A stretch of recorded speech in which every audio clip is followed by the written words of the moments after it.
वसुंधरा news, आपल्या हक्काचे news channel. महानगरपालिकेच्या सुरक्षा रक्षकावरील अनावश्यक खर्च कमी करा, माजी नगरसेवक शशांक बावस्कर यांची मागणी। इचलकरंजी महानगरपालिकेच्या सुरक्षा रक्षकांवरील वाढत्या खर्चाबाबत चिंता व्यक्त करण्यात आली असून हा खर्च कमी करण्याची मागणी होत आहे। इचलकरंजी महानगरपालिकेने सुरुवातीला 9 सुरक्षा रक्षक व 1 सुरक्षा अधिकारी नियुक्त केले होते, मात्र सध्या ही संख्या वाढून 28 सुरक्षा रक्षक व 1 सुरक्षा अधिकारी अशी झाली आहे। यामुळे महानगरपालिकेचा वार्षिक खर्च अंदाजे 1 ते 1.25 कोटी रुपयांपर्यंत पोहोचला आहे। महानगरपालिकेच्या आर्थिक परिस्थितीचा विचार करता एवढ्या मोठ्या प्रमाणात सुरक्षेवर होणारा खर्च अनाठायी असल्याचे मत काही लोकप्रतिनिधी आणि स्थानिक नागरिकांनी व्यक्त केले आहे।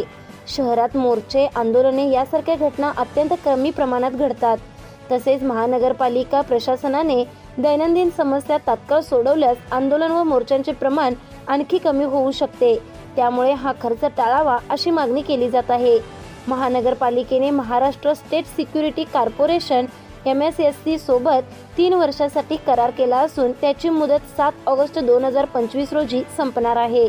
त्यानंतर नवीन सुरक्षा रक्षक नियुक्त करण्याऐवजी हा खर्च कमी करण्याची आवश्यकता असल्याचे मत माजी नगरसेवक आणि महाराष्ट्र प्रदेश काँग्रेस कमिटीचे सचिव शशांक बावस्कर यांनी व्यक्त केले आहे। महानगरपालिकेच्या आर्थिक स्थितीचा विचार करता सुरक्षा व्यवस्थेवरील खर्च आटोक्यात आणण्याची गरज असून प्रशासनाने या मुद्द्याकडे गांभीर्याने लक्ष द्यावे अशी मागणी माजी नगरसेवक शशांक बावस्कर यांनी दिलेल्या निवेदनात व्यक्त केली आहे। चॅनलला सबस्क्राइब करा आणि परिसरातील ताज्या घडामोडी सर्वात आधी बघण्यासाठी बेल आयकॉनला क्लिक करा।